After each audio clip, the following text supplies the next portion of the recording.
ज़्यादा करके मेरे घर में शंकर को माना जाता है, उनको ही ज़्यादा मानते हैं। और जैसे कि उत्तराखंड से हूँ तो वहाँ के भी कुछ भगवान होते हैं, उनको भी उन लोग मानते हैं, मेरे पेरेंट्स लोग। तो पहले मैं हिंदू थी तो मैं भी ये सब चीज़ें हेलो एवरीवन, अस्सलाम वालेकुम। आज के इस वीडियो में हम जानेंगे मुंबई की लक्ष्मी ने इस्लाम एक्सेप्ट किया। आखिर उन्होंने इस्लाम को क्यों एक्सेप्ट किया और इस्लाम एक्सेप्ट करने के पीछे उनका क्या रीज़न था, कैसे वे इस्लाम से प्रभावित हुए, आज के वीडियो में हम जानेंगे। तो चलिए वीडियो स्टार्ट करते हैं। ज़्यादा करके मेरे घर में शंकर को माना जाता है, उनको ही ज़्यादा मानते हैं। और जैसे कि उत्तराखंड से हूँ तो वहाँ के भी कुछ भगवान होते हैं, उनको भी उन लोग मानते हैं, मेरे पेरेंट्स लोग।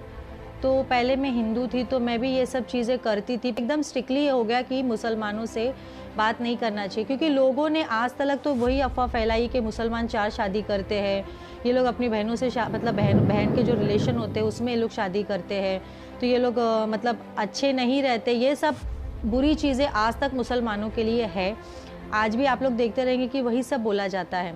तो मेरे घर वालों का भी यही था। अस्सलाम वालेकुम वरहमतुल्लाहि वबरकातहू। तो मैं आपके साथ में अपनी इस्लाम कबूल करने के रिलेटेड कुछ अपनी जर्नी शेयर करना चाहूँगी कि मैंने इस्लाम कब कबूल किया और मैंने क्यों इस्लाम कबूल किया, क्या रीज़न था, मैंने इस्लाम में ऐसा क्या देखा। मैं कुछ बातें आपके साथ में शेयर करना चाहूँगी। तो जैसे कि ये बात है 2014 की, जब मैंने मेरे शौहर से निकाह किया था। उसके पहले मैं एक हिंदू फैमिली से बिलोंग करती हूँ। मेरे पेरेंट्स उत्तराखंड से है। तो उसके पहले जैसे कि मैं हिंदू थी तो मेरे फैमिली जो भी भगवानों की जो पूजा करते हैं, जो भी लक्ष्मी, शंकर या गणेश की जो पूजा करते हैं, वो तो नॉर्मल हिंदू फैमिली सारे वही पूजा पाठ करते हैं, तो मेरे फैमिली भी वही करते हैं। तो उनको देख के, जैसे कि बचपन में जो हम देखेंगे, जो माहौल में रहेंगे तो हम वही करेंगे, तो उनको देख के मैं भी कभी कभी वो करती थी। लेकिन मैं इतना कुछ जानती नहीं थी, सिर्फ उनको देख के जैसे कभी कोई पूजा पाठ हुआ तो उनके साथ में बैठ जाना, मैं वो करती थी। ज़्यादा करके मेरे घर में शंकर को माना जाता है, उनको ही ज़्यादा मानते हैं। और जैसे कि उत्तराखंड से हूँ तो वहाँ के भी कुछ भगवान होते हैं, उनको भी उन लोग मानते हैं, मेरे पेरेंट्स लोग। तो पहले मैं हिंदू थी तो मैं भी ये सब चीज़ें करती थी, पर रेयरली करती थी, डेली बेसिस पे नहीं करती थी। जैसे कभी कोई दिवाली हो गया, कभी कोई पूजा हो गई, तभी करते थे पेरेंट्स लोग के साथ में। तो इस्लाम को मैंने उसके बाद में मैं इस्लाम को कैसे मैंने जाना, मैं वो आपके साथ में शेयर करना चाहती हूँ। जैसे कि आप लोग तो जानते ही हो कि मुसलमान लोग बुर्का पहनते हैं, उनकी अज़ान होती है, वो लोग नमाज़ पढ़ते हैं। तो मैं पहले से, जिस मैं 10-12 साल की रहूँगी तो मैं ये सोचती थी कि मुसलमान लोग बहुत अच्छे होते हैं, ये लोग बुर्का पहनते हैं, इन लोग नमाज़ पढ़ते हैं, तो मुझे वो सारी चीज़ें बहुत अच्छी लगती थी। अज़ान होती थी, मुझे अज़ान की आवाज़ अच्छी लगती थी। लेकिन मैंने कभी ये नहीं सोचा था कि आगे जाके मैं खुद एक मुसलमान बन जाऊँगी, ये मैंने कभी ज़िंदगी में नहीं सोचा था। सिर्फ़ मैं उन लोगों को पसंद करती थी और मैं चाहती थी कि मैं इन लोगों से दोस्ती करूँ। लेकिन कभी मेरे ऐसे कुछ बॉन्डिंग हुई नहीं कि मैं उन लोगों से दोस्ती कर पाऊँ। लेकिन जब भी जो भी मुसलमान जाता था बुर्का पहन के, तो मैं उनको बहुत गौर से देखती थी, क्योंकि मुझे बुर्का बहुत अच्छा लगता था, मुझे पसंद था। और जब अज़ान की आवाज़ होती थी तो मुझे वो सुनना बहुत अच्छा लगता था।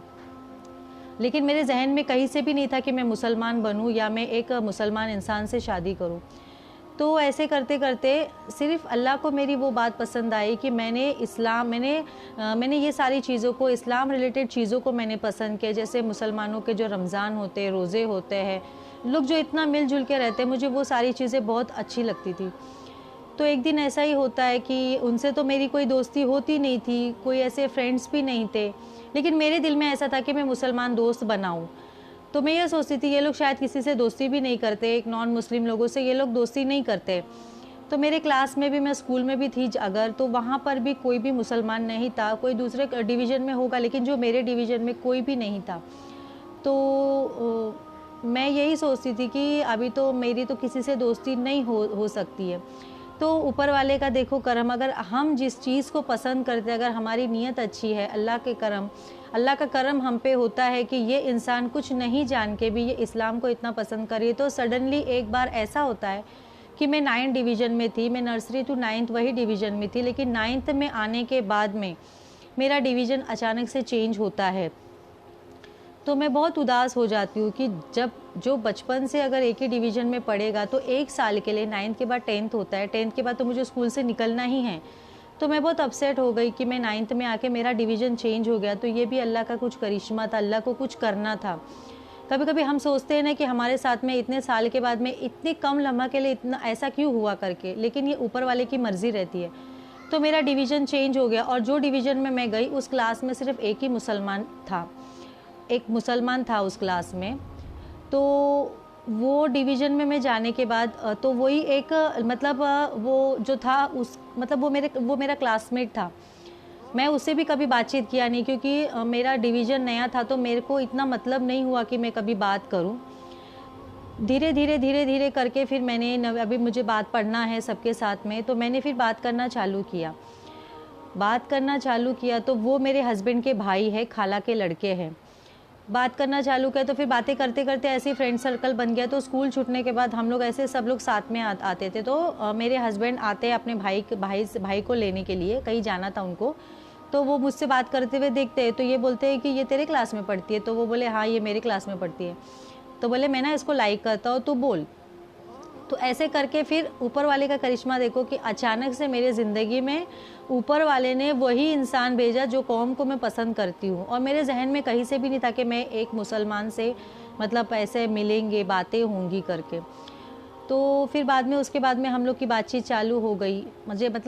मुझे तो पहले से ही मुस्लिम लोगों से फ्रेंडशिप करनी थी, तो मैंने सोचा चलो ठीक है, यही ऊपर वाले की मर्ज़ी होगी। तो फिर मेरी बातचीत हो गई, तो हम फिर बातें करने लगे एक दूसरे से।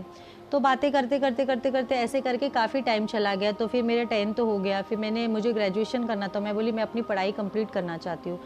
तो फिर भी हम लोग मतलब बातें करते थे एक दूसरे से। तो एक दिन ऐसा होता है कि मैं अपने घर वालों को बोलती हूँ कि मैं मतलब घर वालों को मैंने बोला नहीं, बाहर से पता चल गया कि ये किसी मुस्लिम लड़के के साथ में बात करती है, घूमती है वगैरह। तो घर में एकदम स्ट्रिक्टली हो गया कि मुसलमानों से बात नहीं करना चाहिए, क्योंकि लोगों ने आज तक तो वही अफवाह फैलाई कि मुसलमान 4 शादी करते हैं, ये लोग अपनी बहनों से मतलब बहन के जो रिलेशन होते हैं उसमें ये लोग शादी करते हैं, तो ये लोग मतलब अच्छे नहीं रहते। ये सब बुरी चीज़ें आज तक मुसलमानों के लिए है, आज भी आप लोग देखते रहेंगे कि वही सब बोला जाता है। तो मेरे घर वालों का भी यही था, तुझे और कोई नहीं मिला, तुझे मुसलमान मिला, वो लोग 4 शादी करते, तुझे छोड़ देगा, तलाक दे देगा। तो मैंने बोला मम्मी ऐसा नहीं है, वो ऐसा नहीं है, क्योंकि मैं इतने साल से उस इंसान के साथ में रहती हूँ, तो मैं ज़्यादा उनको जानने लग गई थी। तो मेरे मम्मी पापा ने मुझे स्ट्रिक्टली मना किया कि बातचीत नहीं करना, लेकिन फिर भी हम लोग कम से कम 5-6 साल हो गया था। तो 5-6 साल हो गया तो कोई आके घर में बोलता था आपकी बेटी किसी मुसलमान के साथ में घूमती है करके, मिलती है उनसे। तो लेकिन मैंने नहीं सुना। तो एक टाइम ऐसा हो गया, मैं बोली मम्मी नहीं, वो ऐसा नहीं है, मैं उसी से शादी करना चाहती हूँ। तो मम्मी ने बोला ऐसा होगा ही नहीं, और अगर तूने ऐसा किया तो तू हम लोग के लिए मर गई। मैंने इस्लाम को इतना दिल से कबूल किया है कि मैं जब से इनसे मिली, जब हमारी पहली मुलाकात हुई, जब से मैं इन्हें मिली, तो ये मुझे अपने इस्लाम के बारे में जो बताते थे, मैंने उस टाइम से मतलब मेरी शादी के पहले से ही मैंने हिंदू धर्म को फॉलो करना छोड़ दिया था, पूरी तरीके से छोड़ दिया था। मैंने टिकली वगैरह लगाना भी छोड़ दिया था। तो मैं आज भी मेरा अल्लाह जानता है कि मेरी मोहब्बत सिर्फ़ अल्लाह के लिए है। मैं हिंदू धर्म का कुछ भी फॉलो नहीं करती हूँ, मैं सिर्फ़ नमाज़ पढ़ती हूँ, अल्लाह की इबादत करती हूँ, और मैं कोई भी ऐसा काम नहीं करती जिसके वजह से मैं शिर्क कर सकूँ। तो मैं अभी हिंदू धर्म मैंने उसके पहले से ही छोड़ दिया था, उसके बाद से मैंने कभी कोई भी ऐसा काम नहीं किया है, क्या बुत पूजा नहीं करी है, या मैं कोई अपने माँ बाप के घर में जाती भी हूँ तो मैं कोई ये टीका वगैरह भी मैं नहीं लगाती हूँ। मैं उनको सीधा बोल देती हूँ कि मुझे ये सब नहीं पसंद, मेरे इस्लाम में ये सब चीज़ जायज़ नहीं है। तो मेरे घर वाले भी मुझे फ़ोर्स नहीं करते हैं। तो मैं सिर्फ इस्लाम में आके मुकम्मल मैं इस्लाम को ही फ़ॉलो कर रही हूँ, और मैं आगे भी इस्लाम को ही फ़ॉलो करूँगी, और सिर्फ अल्लाह को ही मानूँगी और अल्लाह की ही इबादत करूँगी। कोई भी बुत परस्ती में ना करती हूँ, ना आगे जाके मैं करूँगी। एक और चीज़ मैं शेयर करना चाहूँगी कि जो बॉर्न मुस्लिम है, वो सिर्फ मेरे घर के लोगों के बारे में जो मैंने आपको बताया, बस उनका ही रवैया मेरे साथ ऐसा है। बाकी जो लोग दूसरे लोग जो मुझे जानते हैं ये एक रिवर्टेड मुस्लिम है, इसने इस्लाम कबूल किया है, तो वो मुझे बहुत इज़्ज़त देते, बहुत मोहब्बत से मुझसे पेश आते हैं, और मुझे एक एक बातें, एक हदीस इस्लाम के बारे में सिखाते हैं। तो जो बॉर्न मुस्लिम जो बाहर के हैं, मेरे साथ उनका रवैया कभी बुरा नहीं रहा। उन्होंने कभी मुझे ये नहीं समझा कि ये गैर कौम से आई है, ये एक हिंदू थी। वो मुझे कभी नहीं बोलते, वो मुझे बहुत इज़्ज़त से और बहुत प्यार से, बहुत मोहब्बत से मेरे साथ में बर्ताव करते हैं। तो मुझे बॉर्न मुस्लिमों से कोई भी शिकायत नहीं कि वो लोग, उनका रवैया मेरे से गलत है। हमने देखा कि ये लक्ष्मी जो मुंबई की थी, उन्होंने कैसे इस्लाम को एक्सेप्ट किया और इस्लाम में आने के लिए उन्होंने किस तरह का रास्ता अपनाया और वे कैसे इस्लाम से प्रभावित हुई। जैसे उन्हें निकाब में अपने गर्ल्स फ्रेंड जो भी थे या निकाब में जो लोग रहते थे मुस्लिम, उन लोगों को देखकर ये बहुत अट्रैक्ट हुई और उन्हें बहुत सारी ऐसी मुस्लिम कास्ट के बहुत सारे ऐसी चीज़ उन्हें अच्छी लगने लगी। इस वीडियो का किसी भी धर्म को नीचा दिखाना नहीं है, बल्कि यह एक स्टोरी है जो इनकी ज़िंदगी में हुआ और इन्होंने जो किया और जिस तरह से इन्होंने ये इस्लाम को एक्सेप्ट किया। आपको यह वीडियो कैसा लगा हमें कमेंट करके ज़रूर बताएं और ऐसे ही वीडियो देखने के लिए इस चैनल को सब्सक्राइब करें और इस वीडियो को लाइक और शेयर ज़रूर करें। फिर मिलते हैं एक नए वीडियो में, तब तक के लिए अल्लाह हाफिज़।